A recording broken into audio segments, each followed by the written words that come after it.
वंदे मातरम दोस्तों। आज हम पढ़ने वाले हैं चना की खेती से संबंधित कुछ प्रश्नों के बारे में। पहला जो प्रश्न है हमारा, चना किस प्रकार की फसल है? खरीफ, रबी, जायद या बहुफसलीय? तो जो चना उगाया जाता है वो रबी सीजन में उगाया जाता है, इसलिए हमारा जो राइट आंसर होगा रबी होगा। अगला प्रश्न है, चना में अधिक उत्पादन के लिए कौन सी मिट्टी उपयुक्त है?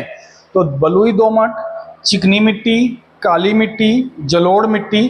तो उत्पादन की दृष्टि से अगर देखा जाए तो बहुत अच्छी जो है चने के लिए होती है वो होती है बलुई दोमट मृदा।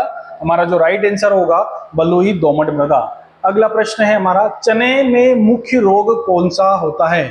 अंगमारी जिसे विल्ट कहते हैं, तनागलन, झुलसा रोग या पर्ण धब्बा? तो अंगमारी विल्ट जो चने में सबसे ज्यादा रोग लगता है विल्ट लगता है।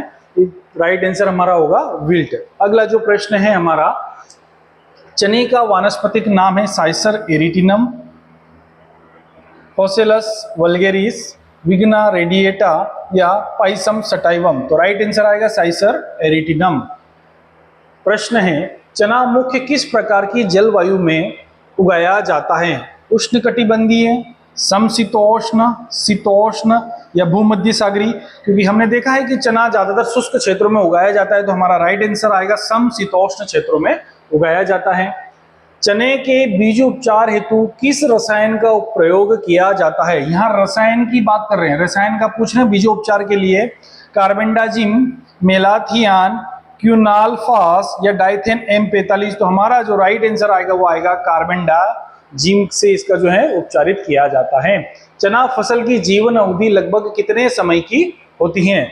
90 से 100 दिन, 120 से 140 दिन या 60 से 70 दिन या 150 से 160 दिन? सही आंसर आएगा 120 से 140 दिन में लगभग चना पककर तैयार होता है।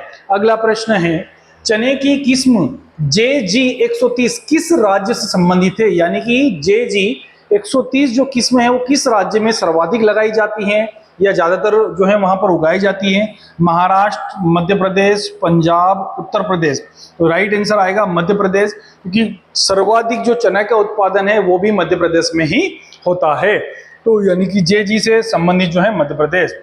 अगला प्रश्न होगा, चने की खेती में रीज एंड फरो विधि क्यों अपनाई जाती है? तो रीज एंड फरो जो मेथड होती है वो चने की खेती में क्यों अपनाई जाती है? जल संरक्षण के लिए, पौधों का पोषण करने के लिए या वायु संचार के लिए या खरपतवार नियंत्रण के लिए? तो रीज और फोरो मेथड एक ही होता है, क्योंकि चना शुष्क खेती या कम पानी, जहां पर पानी की जो है कम होता है वहां पर उगाया जाता है। तो यानी कि जल संरक्षण, तो जल संरक्षण के लिए इस विधि से चने को उगाया जाता है ताकि जो है पानी की बचत हो सके। अगला प्रश्न है, चने में प्रमुख कीट कौन सा है? फली छेदक, सफेद मक्खी, दीमक या माहू? तो हमारा सही आंसर आएगा फली छेदक। पॉट बोरर चने में लगने वाला है ना, चने के जो आपने गेटे खाए होंगे उसके अंदर बैठा रहता है। अगला, चने की बुआई के लिए बीज मात्रा कितनी होनी चाहिए प्रति हेक्टेयर की बात, यानी कि सीड रेट हम बात कर रहे हैं 10 से 15 किलोग्राम, 60 से 75 किलोग्राम, 90 से 100 किलोग्राम या 30 से 40 किलोग्राम? तो आपका सही आंसर होगा 60 से 75 किलोग्राम प्रति हेक्टेयर। अगला प्रश्न है, चने में नाइट्रोजन स्थिरीकरण करने के लिए कौन सा बैक्टीरिया है ना या किस बैक्टीरिया के द्वारा किया जाता है? तो rhizobium, azotobacter, azospirillum, blue green algae? तो हमने पढ़ा दलहनी फसलों में ज्यादातर जो है राइजोबियम के द्वारा जो है जीवाणुओं के द्वारा बीजोपचार या नाइट्रोजन स्थिरीकरण के लिए इसका बीजोपचार या इसका उपयोग किया जाता है। अगला प्रश्न है, चना किस प्रकार का परागण करता है? स्वपरागण, सेल्फ पॉलिनेशन, पर परागण, क्रॉस पॉलिनेशन, मिश्रित परागण या वायु परागण?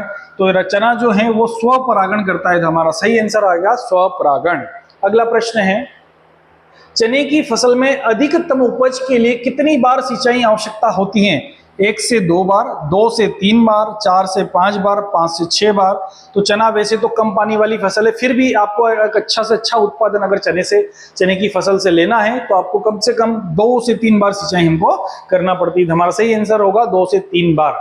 अगला प्रश्न है, भारत में चने का सबसे बड़ा उत्पादक राज्य कौन सा है? जस्ट अभी अगले नए क्वेश्चन में मैं बताकर आपको आया हूं कि भारत का सबसे बड़ा उत्पादक जो है राज्य महाराष्ट्र है, राजस्थान है या मध्य प्रदेश है या उत्तर प्रदेश है। अगर आप वीडियो को अच्छे से देख रहे हैं या आप इसको जान पाए हैं तो आप इसका सही आंसर मुझे कमेंट बॉक्स में करके बताइए। इसी प्रकार के अच्छे प्रश्नों के लिए वीडियो को लाइक करें, शेयर करें, सब्सक्राइब करें एवं चैनल को सब्सक्राइब कर बेल आइकन को दबाएं। वंदे मातरम, जय हिंद।